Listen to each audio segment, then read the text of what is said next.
अस्सलामुअलैकुम, welcome to my YouTube channel. मैं हूँ राफ़िया हसीब अली।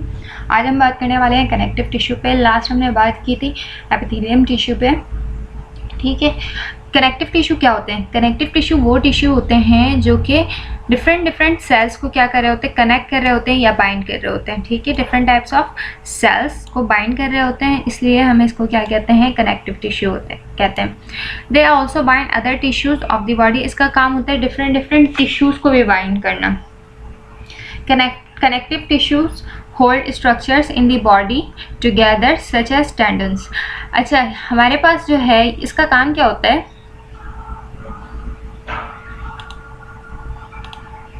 ये हमारा बोन है, ठीक है। इसके साथ अटैचमेंट जो है किसकी हो रही है, मसल्स की हो रही है। इसको मैं किसी और कलर से बनाती हूँ। ये क्या है, मसल है, ठीक है। यहाँ पे जो है वाइटिश, इसको मैं थोड़ा इस कलर से बनाती हूँ ताकि ये दिखे। ये वाला जो हिस्सा है इसको हम कहते हैं फाइबर टाइप होते हैं कुछ, इसको हम टेंडन्स कहते हैं। ये बने हुए होते हैं किसके, कनेक्टिव टिश्यू के। ये वो पॉइंट होता है जहाँ मसल और स्केलेटन्स क्या हो रहे होते हैं, बाइंड होते हैं, ठीक है। तो कनेक्टिव टिश्यू का काम क्या होता है कि दो टिश्यूज़ को, डिफरेंट टिश्यूज़ को बाइंड करके रखना, हमें बॉडी स्ट्रक्चर को होल्ड करके रखना। अच्छा, कार्टिलेज, जो कार्टिलेज होता है, ठीक है। कार्टिलेज क्या होता है, कार्टिलेज भी type of supporting connective tissue.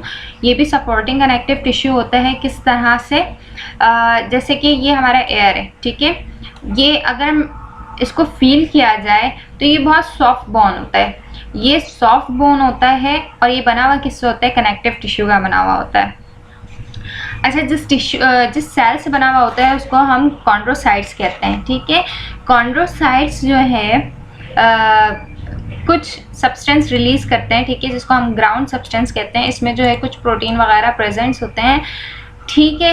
ये कुछ सॉलिड, सेमी सॉलिड होते हैं। सेमी सॉलिड मतलब कम्प्लीटली सॉलिड नहीं होते हैं, सॉफ्ट होते हैं। फ्लेक्सिबल मैट्रिक्स होते हैं। बेसिकली ये हमारे पास जो है क्या है, कॉन्ड्रोसोम है, ठीक है। इससे जो रिलीज हो रही हैं वो क्या है, डिफरेंट केमिकल सब्सटेंस है। यहाँ पे वाटर भी है और ये बहुत सारे मिलके क्या बनाते हैं, कार्टिलेज बनाते हैं। ये होते कहाँ प्रेजेंट है हमारे, अगर मैं बात करूँ एक्सटर्नल एयर में प्रेजेंट होते हैं। ये जो हमारा सेप्टम है, सेप्टम नेजल, सॉफ्ट बोन, हमारे नोज में जो ये सेंटर वाले पार्ट में प्रेजेंट क्या होता है, ये नोज है, ठीक है, कुछ इस तरह का। ये वाला जो बोन होता है ये किससे बना हुआ होता है, कार्टिलेज का बना हुआ होता है, ठीक है। साथ साथ जो दो बोन्स को जो ज्वाइन कर रहे हैं वो भी कौन कर रहे हैं, कार्टिलेज कर रहे हैं, ठीक है। यहाँ पे जो प्रेजेंट होगा वो क्या होगा, कार्टिलेज होगा। इसका काम भी क्या है, दो बोन्स को कनेक्ट करना। तो ये तो थी तमाम। और साथ साथ जो है अगर हम बात करें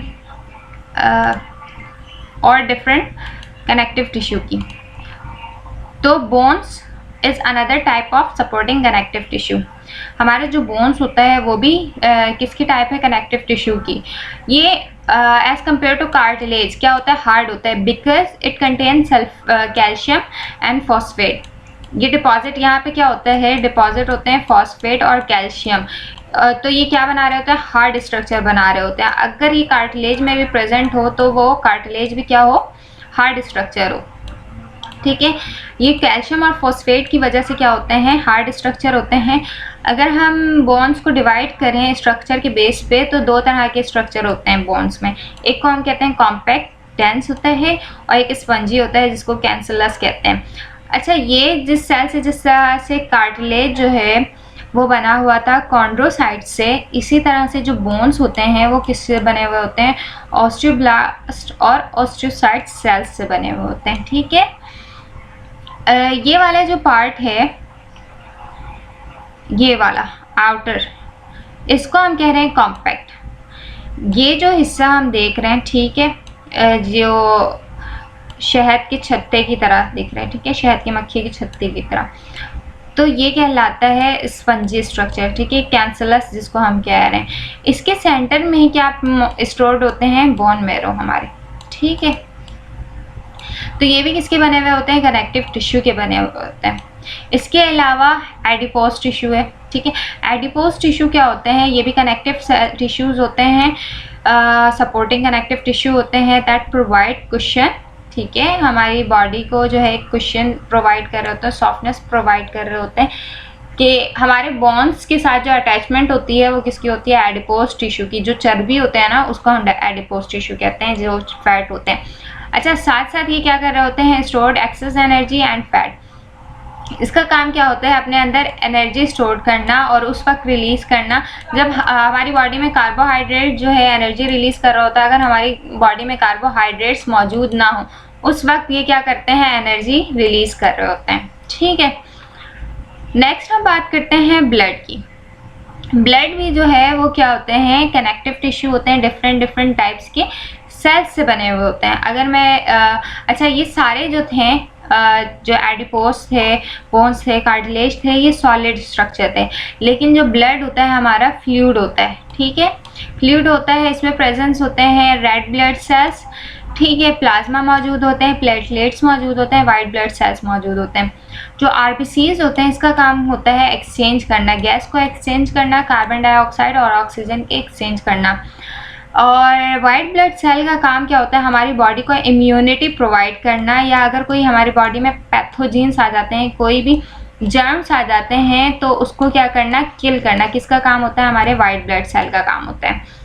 प्लेटलेट्स का काम क्या होता है, हमारे ब्लड क्लॉट करना, ठीक है। किस तरह से क्लॉट करना, अगर हमारी बॉडी में कोई इंजरी हो जाती है और ब्लड बहुत ज़्यादा निकल रहा होता है तो उस पॉइंट पे क्या हो जाते हैं, कुछ क्लॉटिंग फैक्टर्स होते हैं जिसमें से प्लेटलेट्स भी है, ठीक है। वो क्या करवा रहा होता है, ब्लड को जमने में हेल्प करवा रहा होता है, तो वो ब्लड को क्या करवा रहा होता है, क्लॉट करवा रहा होता है। ये थी कनेक्टिव टिश्यू से रिलेटेड बातें, ठीक है, कि कौन कौन से टिश्यूज़ होते हैं। अब हम बात करते हैं मसल टिश्यूज़ की, ठीक है। मसल टिश्यू किस तरह के होते हैं, contain the cells that are responsible for the contraction of muscles. इसमें एक खूबी ये होती है कि ये अपने साइज़ को क्या कर सकते हैं, अप एंड डाउन कर सकते हैं, मतलब छोटा भी कर सकते हैं, बड़ा भी कर सकते हैं, मतलब इनमें कॉन्ट्रैक्शंस होती हैं। There are 3 types of muscles tissue, 3 तरह के मसल्स टिश्यू होते हैं। कार्डिक मसल्स होते हैं, स्मूथ मसल्स होते हैं और स्केलेटल मसल्स होते हैं। स्केलेटल मसल्स को हम स्ट्रिएटेड मसल्स और स्ट्रिप मसल्स भी कहते हैं। क्यों कहते हैं, अगर हम इसकी माइक्रोस्कोपी करें तो इसके स्ट्रक्चर कुछ इस तरह का दिखता है, ठीक है।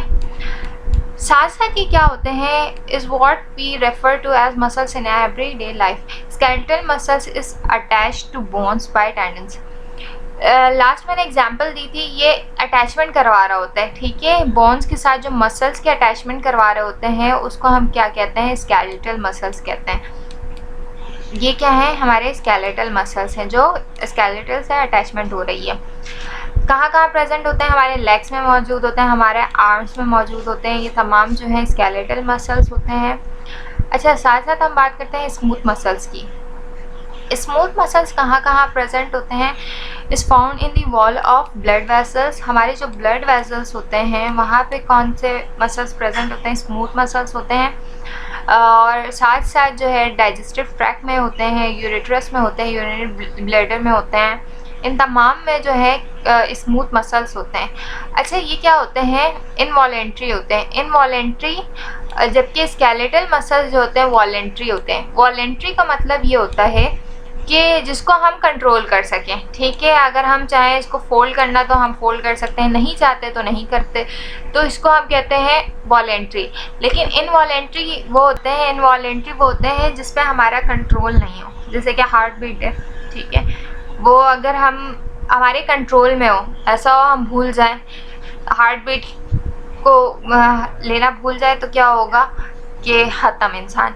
तो इस वजह से ये सारे जो ऑर्गन्स होते हैं वो क्या होते हैं, इनवॉलेंट्री होते हैं। जिस तरह से डाइजेस्टिव ट्रैक्ट, ये हमारे कंट्रोल में नहीं होता कि फ़ूड को आप डाइजेस्ट करना है या नहीं करना है, तो इनवॉलेंट्री वो होते हैं जो खुद ब खुद वर्क कर रहे होते हैं, ठीक है। Think about moving food through your digestive tract. Cardiac muscles कौन से मसल्स होते हैं? कार्डिक का वर्ड ही हार्ट से रिलेट करा है, ठीक है। ये तमाम जो है मसल्स कहाँ पे प्रेजेंट होंगे? हमारे हार्ट में प्रेजेंट होंगे। लाइक स्केलेटल मसल्स, ये स्केलेटल मसल्स की तरह स्ट्रिप होते हैं अगर इसकी माइक्रोस्कोपी करें। इनमें दोनों की खुसूसियात होती है, स्मूथ मसल्स की भी और स्केलेटल मसल्स की भी। किस तरह से कि अगर हम इसकी माइक्रोस्कोपी करें तो ये कुछ इस तरह से इसकी स्ट्रक्चर होगी स्केलेटल मसल्स की तरह। लेकिन ये क्या होते हैं? इनवॉलेंट्री होते हैं। इनवॉलेंट्री मतलब जिसका हमारे कंट्रोल में जो चीज़ें ना हो। तो ये तमाम बातें थी मसल्स से रिलेटेड, मस्कुलर टिश्यू से रिलेटेड। नेक्स्ट है यहाँ पे कुछ डायग्राम्स दिए हुए हैं कार्डिक मसल्स। ये देखें यहाँ पे ये स्ट्रिप्ड है, ठीक है, लेकिन क्या है? ये इनवॉलेंट्री है। ये है हमारे स्मूथ मसल। ये अगर इसकी माइक्रोस्कोपी करते हैं तो ये स्ट्रिप लाइक नहीं होता है, ये कुछ इस तरह से होता है। और ये है स्केलेटल मसल्स, ठीक है। नेक्स्ट है जिस पे हमारा कंट्रोल नहीं हो, टिश्यू के। नर्वस टिश्यू जो है कंपोज होते हैं न्यूरॉन से। इसका काम क्या होता है? Which transmit information to other cells. हमारी बॉडी में जितने भी इंफॉर्मेशन ट्रांसफ़र हो रहे हैं वो किसके ज़रिए से हो रहे हैं? न्यूरॉन्स के ज़रिए से हो रहे हैं, ठीक है। ये प्रेजेंट कहाँ होता है? हमारे ब्रेन में मौजूद होता है, स्पाइनल कॉर्ड में मौजूद होता है। Nervous tissues is found in the brain and spinal cord, जिसको हम क्या कहते हैं? CNA कहते हैं। CNA सेंट्रल नर्वस सिस्टम, ठीक है, एंड नर्व्स। अब सेंट्रल नर्वस सिस्टम हमारा ब्रेन है, ठीक है। अब इसके साथ जो है कुछ वायर्स के अटैचमेंट होती है हमारी पूरी बॉडी में, ठीक है। इसको हम नर्व कहते हैं, जो कि सिग्नल्स, जो भी मैसेज होता है वो लेता है और हमारे ब्रेन तक पहुंचा रहा होता है ये nerve. It is responsible for coordinating and controlling many bodies activities. इसका क्या काम होता है कि हमारी बॉडी में जितने भी एक्टिविटीज़ हो रही हैं वो उसको कंट्रोल करता है और कोऑर्डिनेट करता है एक ऑर्गन को दूसरे ऑर्गन से, कि अब ये काम परफॉर्म करना है। अगर मैं एग्जांपल दूं कि एक पतीला है वो बहुत गर्म है, ठीक है। अगर मैं इसको टच कर लेती हूँ तो हमारा ब्रेन फ़ौरन से सिग्नल्स देता है, फ़ौरन से मैसेज देता है कि अब इस पॉइंट पे क्या करना है? हाथ हटाना है। तो ये क्या कर रहा है? कंट्रोल कर रहा है। और एक जो है हमारा ऑर्गन दूसरे ऑर्गन से क्या कर रहा है? कोऑर्डिनेट कर रहा है। तो इसलिए ये हेल्प कर रहा होता है कोऑर्डिनेटिंग में और कंट्रोल करने में। अच्छा, ये हमारी बॉडी में जो मसल्स कॉन्ट्रैक्ट हो रहे हैं उसको भी स्टिमुलेट कर रहा होता है, मतलब कि सिग्नल्स दे रहा होता है कि आप कॉन्ट्रैक्ट करना है। अवेयरनेस, चीज़ों को अवेयर करवा रहा होता है। हमारे एनवायरनमेंट से रिलेटेड चीज़ों से अवेयरनेस कौन दे रहा होता है? हमारा ब्रेन दे रहा होता है। हमारे इमोशंस को कौन कंट्रोल कर रहा होता है? हमारा ब्रेन कर रहा होता है। जितनी भी मेमोरी सेव होती है, पुरानी यादें या जो भी चीज़ें हैं, वो कहाँ पे होता है? हमारे ब्रेन में होता है। रीजनिंग क्वेश्चंस जो भी आ रहे होते हैं वो हमारे ब्रेन में आ रहे होते हैं।